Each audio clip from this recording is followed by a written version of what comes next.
So ilang beses ba daw tumakbo sa isang linggo or dapat tumakbo sa isang linggo? Ang sagot ko dyan is depende sa'yo. Kung purely beginner ka pa lang or talagang nagsisimula ka pa lang, wala kang history ng running, hindi ka athletic, wala kang sport, so mas mainam siguro magsimula ka lang sa walking. Walking lang muna, build your aerobic base. Siguro spend 1 month, siguro simulan mo sa around 10 minutes na paglalakad every after meal kung pwede.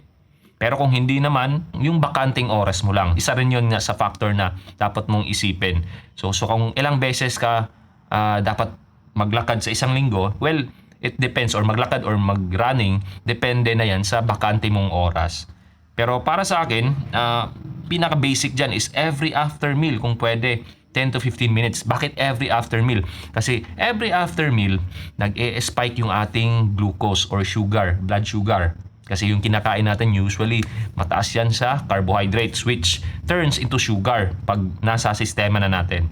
Now, nakakatulong yan kung naglalakad ka every after meal to lower down your sugar para hindi din tataas masyado yung insulin mo. Ang insulin kasi, pag tumaas yan, nagkakaroon yung katawan natin ng anabolic response or fat deposition. Nagde-deposit siya ng fats. So, yun yung pinaka-basic dyan. Pero wag na natin yung pag-usapan masyado. Anyway, balik tayo. Walking lang muna. So, depende sa oras or sa mga araw na bakante ka. Kung wala ka talagang history, walking lang muna. Pero kung meron ka namang history of being athletic or played on a sport, ay gaya ng sabihin na natin basketball, tennis, or basta mga sports, pwede ka nang mag-start ng jog walk interval. Sabihin na natin 30 minutes jog walk interval. Siguro 1 minute jog, 1 minute walk, 1 minute jog, 1 minute walk. The next week ng 2 minutes, 2 minutes, hanggang mag-improve ka talaga na mas straight mo ng takbo. Simulan mo ng around 2 to 3 times a week kung kaya. Sa akin kasi, nagsimula ako, sa running ko talaga is around 5 to 6 times a week talaga, 6 days a week. Bakit?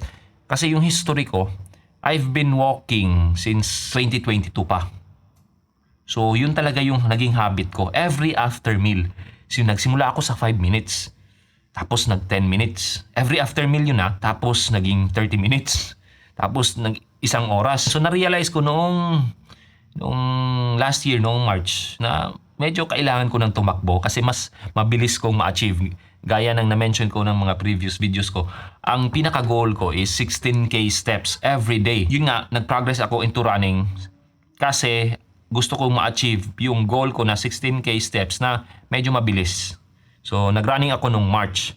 Na-injury ako, na-sideline ako. So, from March to April, May, hindi ako consistent nun. June ako naging consistent sa low heart rate training na or zone 2 training na. Kung bakit naging 5 to 6 times ako diretso a week kasi yun nga, may history ako ng walking.